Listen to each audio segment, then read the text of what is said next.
This right here is my good luck charm. It's Chihuahua Cruz. He called Pitbull a house dog and promised an easy knockout. One over here gets punched over here, gets punched over here. Same shit over and over again. But in boxing, every word eventually comes back to haunt you.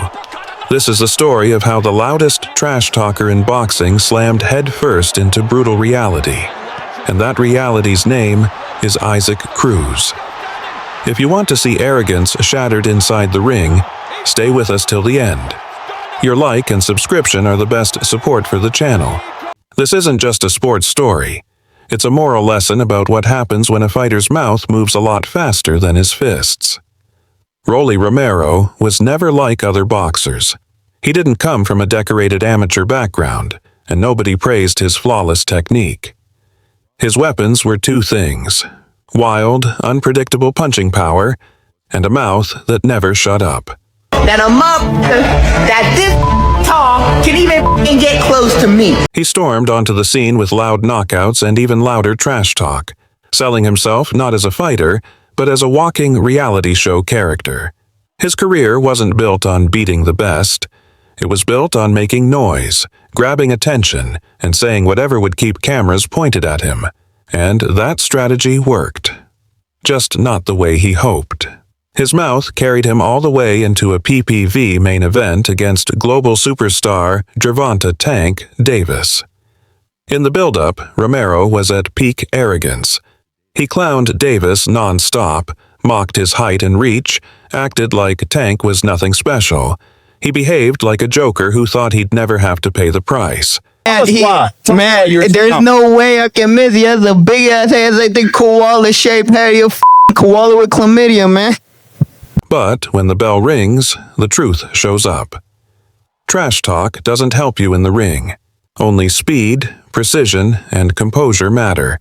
And one clean left hand from Gervonta Davis completely erased Romero's illusions, leaving him brutally knocked out and humiliated. I won every moment of that fight. I exposed them, and we need to run that shit back. That should have been the lesson.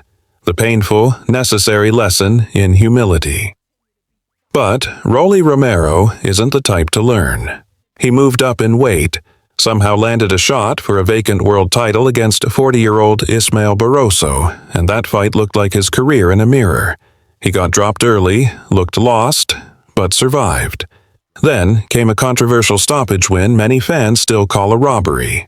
Like it or not, the belt ended up around his waist, and with it, his ego came roaring back twice as loud. It was clear. He learned nothing. Then came Isaac "Pitbull" Cruz, and that's where Romero made the fatal mistake. This right here is my good luck charm. It's Chihuahua Cruz. He called a Pitbull a Chihuahua and promised a knockout. One over here gets punched over here, gets punched over here. Same shit over and over again. Chihuahua, poodle. He kind of looks like a pug right now, so yeah, he's a little fat right now. So, I mean, self-explanatory. Sí, claro, ahorita yo soy un chihuahua, pero el día de la pelea, él va a ser el verdadero chihuahua. Ahorita toda la gente está riendo, pero el día de la pelea en su casa todos van a estar llorando. But Cruz is not someone you intimidate with words. Isaac Cruz lived a career that is the exact opposite of Romero's. No hype machines, no circus, no manufactured drama, just hard work, discipline, and a relentless, suffocating style that turns every fight into a war. Short, stocky, fearless. Cruz doesn't box like a polished technician. He fights like a street brawler with a grudge and a steel heart. Every punch is pressure. Every second is forward motion. He earned his name Pitbull the night he went 12 rounds with the same Gervonta Davis who slept Romero. No one gave him a chance. But Cruz stood toe-to-toe, pushed Tank to the edge, and lost only on the scorecards, gaining the respect of the entire boxing world. From that night, he stopped being just another contender. He became a fan favorite, a symbol of grit, toughness, and refusal to back down. So, when he finally got the chance to face Romero, he didn't see it as a title fight. He saw it as a mission, a chance to prove once and for all the difference between empty talk and the real heart of a fighter.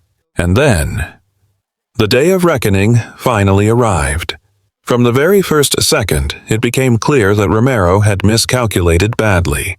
His jabs and attempts to stay at distance shattered against Cruz's iron will. Isaac Cruz didn't care about the punches coming at him. He just kept walking forward like a bulldozer. He didn't just attack, he destroyed. His body shots sounded like sledgehammers smashing into ribs, ripping the air out of Romero's lungs and draining his strength. By the end of the round 1, Romero was already on the brink. His legs were gone, his eyes looked lost.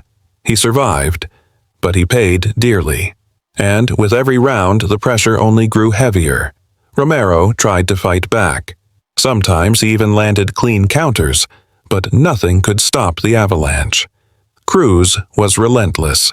He cut the ring, trapped the champion against the ropes, and unleashed wave after wave of heavy artillery. Round 7 became the final chapter of this story.